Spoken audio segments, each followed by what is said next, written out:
Começa agora pela TV Novo Tempo mais um programa Evidências, na busca de fatos que comprovem a veracidade histórica da Bíblia Sagrada. Religiosos em geral, acostumados a crer em Deus, não estão sempre dispostos a fazer alguns questionamentos que os ateus comumente fazem. Mas antes que você pense que eu vou iniciar o programa de hoje fazendo um juízo de valores sobre a suposta ilegitimidade do questionamento ateu, não. Saiba que, em muitas instâncias, certas problemáticas que os ateus levantam podem ser consideradas ponderações muito legítimas e Deus não se ofende necessariamente com elas. Grandes homens e mulheres de Deus já elevaram inúmeras vezes a sua voz ao céu em profundo pesar pelo silêncio divino, principalmente em situações de extremo sofrimento. O patriarca Jó, símbolo máximo da paciência em meio ao sofrimento, desabafou: "Não reprimirei a minha boca, falarei na angústia do meu espírito, queixar-me-ei na amargura de minha alma, abomino a minha vida, por favor, retira-te de mim, Deus." Jó, capítulo 7, versos 11 e 16. A famosa frase de Jó, "Eu sei que o meu Redentor vive", também pode ser traduzida como "Eu quero redenção enquanto ainda estou vivo". Martinho Lutero, vivendo uma das mais terríveis lutas de fé, admitiu: "Houve dias em minha vida que Deus parecia um furioso juiz de cuja presença eu tentava inutilmente escapar." Santo Agostinho também ficou muito intrigado com a arbitrariedade das curas mencionadas nos evangelhos. Se Jesus tinha o poder, por que não curou a todos? Por que curou somente a alguns? Na verdade, até mesmo Jesus, no auge de seu sofrimento, questionou ao Pai: Deus meu, disse ele, por que me desamparaste?" E se você é mais um que está lutando para crer ou até já perdeu a sua fé, tornando-se agnóstico ou ateu, saiba que Deus é menos ofendido pela sinceridade questionadora de um descrente do que pela hipocrisia confessional de um santo. Se o questionamento for sincero, ele jamais será ofensivo. Deixe-me então repetir uma pergunta que já vi formulada várias vezes por ateus e descrentes. É a seguinte: que diferença faz se Deus existe ou não existe? Bem, o princípio do reductio ad absurdum é um bom meio de responder a esta problemática, a esta pergunta. Afinal, não tem como uma coisa ser e não ser ao mesmo tempo. Em outras palavras, se Deus não existe, as coisas perdem completamente alguns significados que lhes atribuímos. E você quer saber como e por quê? Então acompanhe o meu raciocínio até o final desse programa e você entenderá por que penso assim. Mas antes, saiba que até renomados pensadores ateus como Alberto Camus, ganhador do Prêmio Nobel de 1957, já admitiram que a existência de Deus faz uma tremenda diferença para o ser humano.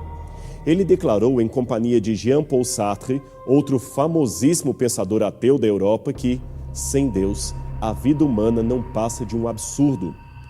Para que você saiba, nesse contexto filosófico, o absurdo refere-se ao conflito entre a tendência humana de buscar um valor inerente e um significado para a sua existência nesse mundo e, por outro lado, a impossibilidade humana de um dia alcançar esse significado. Essa importante admissão feita por autores não religiosos, muitos deles, repetimos, ateus, deu origem a essa escola do absurdismo, que é muito próxima ao existencialismo e ao niilismo filosófico. E por falar em Sartre e a teoria do absurdismo, eu me lembro aqui de um trecho do Macbeth, escrito por Shakespeare, que é muito interessante. Eu vou arriscar uma tradução dele para o português. Ele diz mais ou menos assim: o amanhã, o amanhã, o amanhã, sempre se arrastando nesse ritmo mesquinho do dia a dia, até a última sílaba de um tempo anotado, e todo o nosso ontem só tem servido para iluminar os tolos que seguem para o pó da morte. Fora, fora, vela passageira. A vida não é senão um caminhar nas sombras, um conto recitado por um idiota, cheio de fúrias e sons que nada significam. Sabe, meu amigo, cada dia que passa eu estou mais convencido de que esta é a visão que a hipótese ateísta me passa da vida.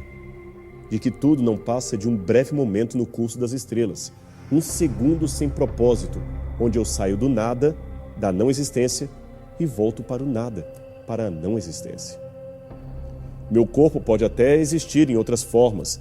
Os átomos que compõem as minhas células podem até se transformar em outros elementos químicos, mas eu, com a minha consciência, deixo para sempre de existir. E isto, como disse o falecido ateu Oscar Niemeyer, é muito triste, é muito chato. Para ser sincero, não sei se conseguirei, mas pelo menos vou tentar mostrar a você que a análise da existência humana delineia inequivocamente estas e outras complexas implicações se optarmos pela hipótese ateísta. E nesse sentido, repito, a existência ou inexistência de Deus se torna a questão principal da vida humana, o mais importante assunto sobre o qual vale a pena debruçar. A minha tese aqui é que se Deus não existe, a vida não tem valor, significado e propósito.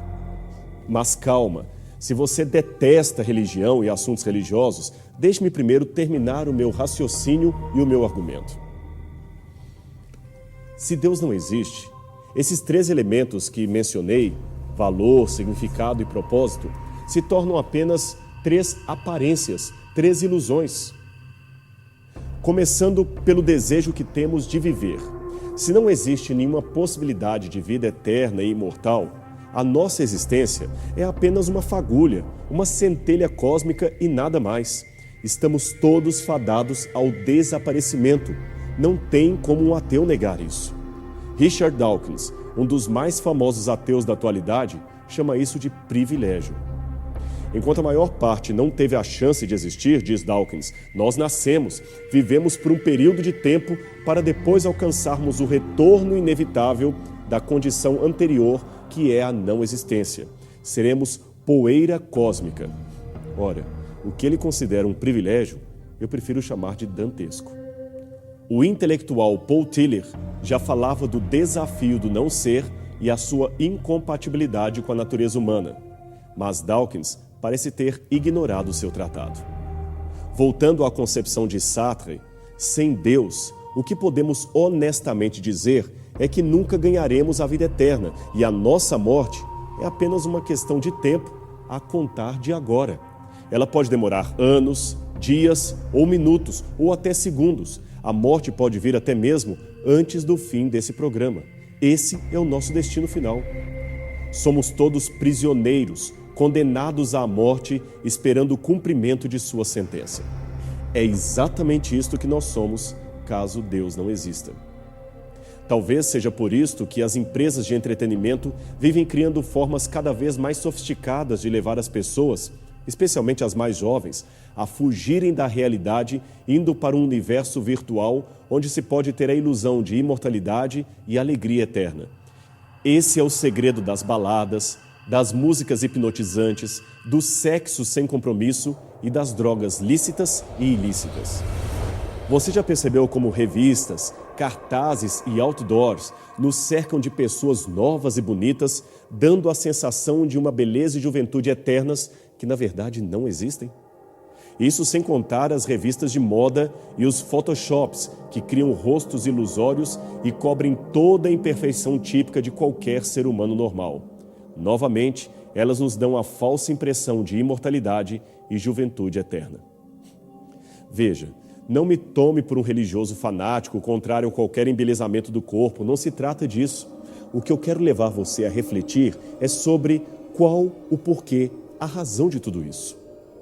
Veja, ninguém se sente atraído por uma propaganda de carro protagonizada por um velho de andar trôpego e com o rosto cheio de rugas, a não ser, é claro, que se torne uma proposta tematizada no humor. Quer ver na prática o que eu estou dizendo? Que comerciais são os mais caros e que ocupam o horário nobre nos canais de televisão? Uma campanha social para ajudar um asilo ou uma cerveja protagonizada por mulheres atraentes? Você sabe muito bem a resposta. Agora é só refletir. Por que a nossa atenção se volta mais para a juventude e não para a velhice? Por que concentramos os nossos esforços mais na festa e na balada e não na caridade? Eu tenho uma hipótese. É porque as pessoas, mesmo ainda se dizendo crentes em Deus, compraram a ideia ateísta de que a vida é uma só, é só esta, que não há um céu nem uma vida eterna nos aguardando no amanhã. Então, o que temos a fazer é aproveitar ao máximo a vida antes que venha um tempo em que não possamos mais curtir as alegrias de uma curta e efêmera existência nesse planeta. Já que vamos morrer mesmo, mais cedo ou mais tarde, o importante não é o futuro, o importante é o aqui, agora, é aproveitar, curtir a vida. O grande problema com essa proposta, eu diria hedonista, é que ela é matizada no comamos e bebamos porque amanhã morreremos. E tem mais, esta mesma proposta nos aliena em relação aos princípios principais da nossa existência, a razão do nosso viver. É por isso que a Bíblia traz um conceito até estranho, que assusta muita gente por aí. Ele está aqui no livro de Eclesiastes e diz exatamente assim: melhor é ir à casa onde há luto do que ir à casa onde há banquete, porque naquela está o fim de todos os homens, e os vivos o aplicam ao seu coração.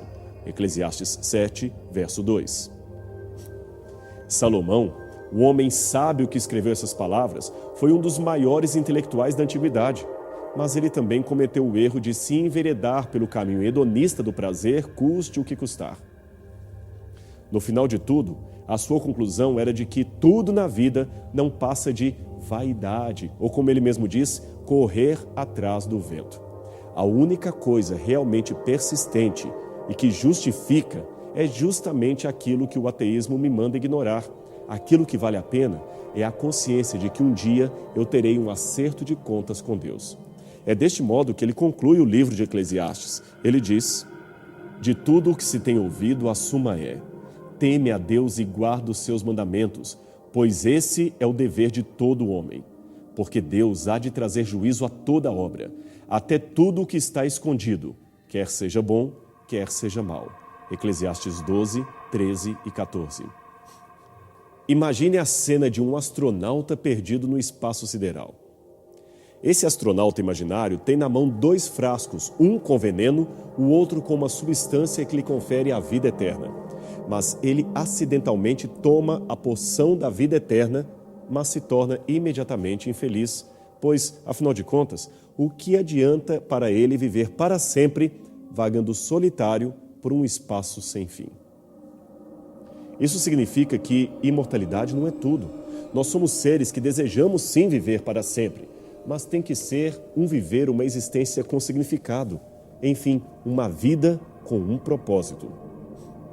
Pois saiba, meu amigo, que se Deus não existe, não há propósito. A vida e o próprio universo perdem o seu significado. E isto vale também e principalmente para o campo da ética. Num dos programas anteriores, eu fiz a menção daquela interessante frase de Ivan, personagem de Dostoiévski, que disse: se Deus não existe, tudo é permitido. Se Deus não existe e o fim de tudo é realmente a morte, para que preservar a vida de um idoso na UTI? Para que insistir na gestação de um feto com problemas congênitos? Para que manter alimentados e tratados loucos crônicos que não podem contribuir em nada com a sociedade? E, por favor, não se assuste com essas perguntas reconhecidamente tão agressivas. Quem não acredita em Deus e na vida eterna tem de lidar com estas questões de uma maneira sóbria, prática e não ideológica ou demagógica, apenas para espelhar aquilo que é politicamente correto de se dizer. Deixe-me explicar melhor isto para você. É o seguinte: retire as motivações religiosas ou espirituais e, feito isto, tente encontrar uma única razão lógica, plausível ou pragmática que justifique, por exemplo, salvar a vida de um viciado em drogas ou levar adiante a gestação de uma criança com paralisia cerebral irreversível. O que me chama a atenção é que céticos como Dawkins dizem que não precisam de valores religiosos porque a natureza e a razão humana já nos fornecem o código ético necessário para sabermos o que é certo e o que é errado. Será? Se for assim, então vejamos. De acordo com Darwin, a evolução das espécies se dá pela seleção natural. Muito bem, Sr. Darwin. E o que é esta seleção natural? é nada mais, nada menos que a sobrevivência do mais apto. Os mais fracos, os menos adaptados, os menos potentes devem ser eliminados para a sobrevivência e o bem de todo o grupo. Para o biólogo evolucionista Edward Wilson, da Universidade de Harvard, a evolução do altruísmo é o problema teórico central da sociologia, aquela ciência que busca entender em bases biológicas o comportamento social de homens e animais, lembrando que para eles, os humanos são apenas animais evoluídos. Esta questão já intrigava o próprio Charles Darwin, que em 1871, na obra A Origem do Homem, utilizou a seleção de grupo para explicar a evolução da moralidade dos seres humanos. Ainda de acordo com Darwin, o comportamento moral não traz vantagem para o indivíduo, que lucraria mais obedecendo regras para agir de acordo com a sua própria vontade, mas são vantajosas para o grupo. Já nos dias de hoje, Richard Dawkins e companhia preferem outra sugestão. Eles dizem que a chave da moralidade humana seria o DNA, ou seja, aquilo que ele chama de gene egoísta. Esse, aliás, foi até o título do seu mais importante livro. A teoria do gene egoísta propõe que é a genética que exerce o papel fundamental de seleção natural e, por tabela, é o gene que nos fornece naturalmente as noções de comportamento acerca do que é certo e do que é errado. Um exemplo cruel, mas esclarecedor, é o dos leões.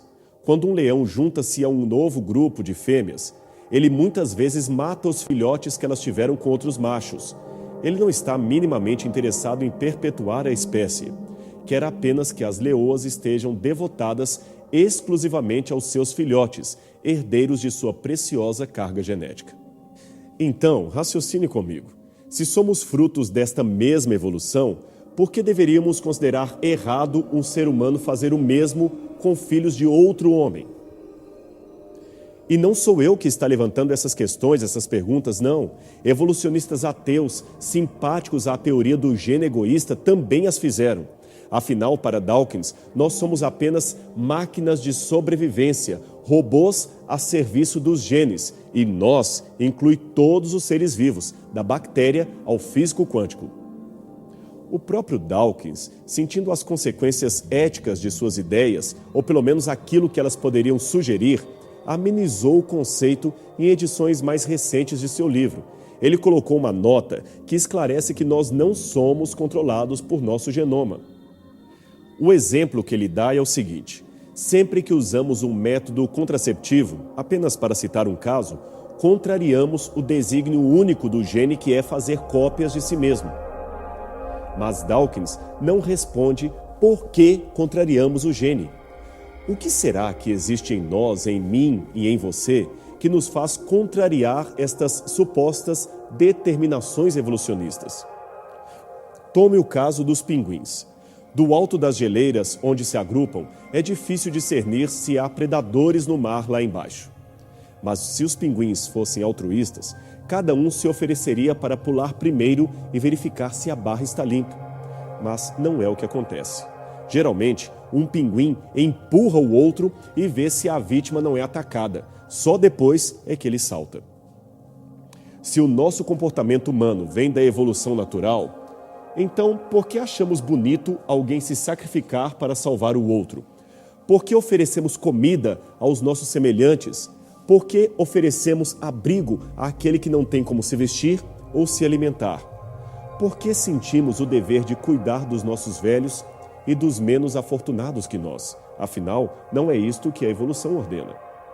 Seja qual for a raiz desses sentimentos, ela certamente não está nem na natureza, nem na evolução, nem no gene egoísta.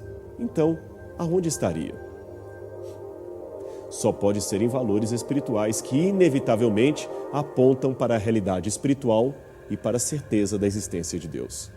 H.G. Wells foi um brilhante escritor que, ao se deparar com a teoria de Darwin, se tornou ateu e fervoroso defensor do evolucionismo. Dizem que ele também defendia com unhas e dentes os princípios da eugenia para a melhora da humanidade. Bem, em 1895, ele lançou o livro A Máquina do Tempo, que se tornou muito famoso no mundo inteiro. Neste livro, Wells imagina um tripulante do tempo que viaja até o fim do universo e tudo o que ele encontra é uma porta. Os sons são apenas ruídos de vento, como os sons de uma concha do mar. Fora desses sons, não há vida, nada mais se encontra. Aí ele passa então para uma situação de um silêncio gélido e absoluto. Não há mais nada, não existe mais ninguém. O tripulante imaginário então resolve voltar no tempo, mas voltar para quê?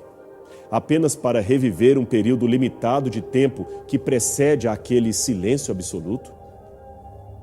Quando eu tive contato com esta obra de H.G. Wells, eu tive, graças a esse autor ateu, a noção clara do que é a nossa realidade caso Deus não exista.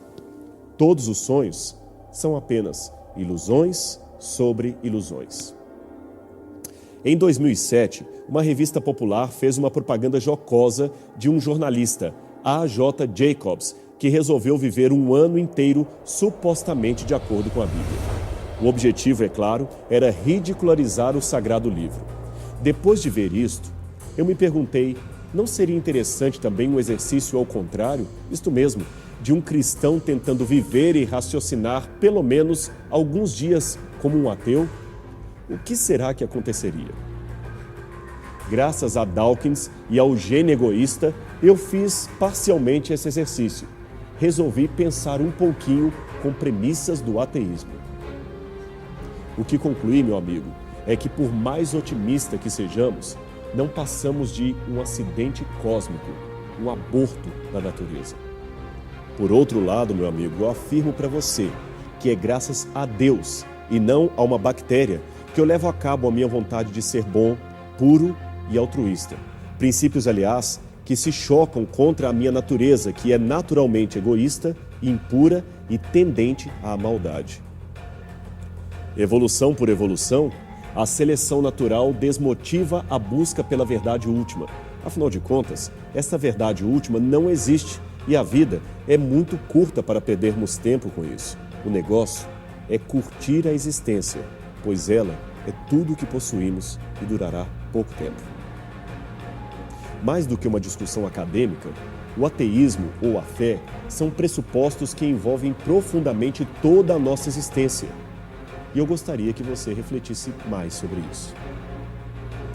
O nosso programa vai ficando por aqui, mas eu espero que essa temática tenha colocado você para pensar sobre a importância da existência de Deus. Deus existe. Quem se importa? Eu me importo. E espero que você também se importe, porque Ele pode transformar a sua vida. Semana que vem a gente se encontra novamente aqui na TV Novo Tempo, o canal da Esperança.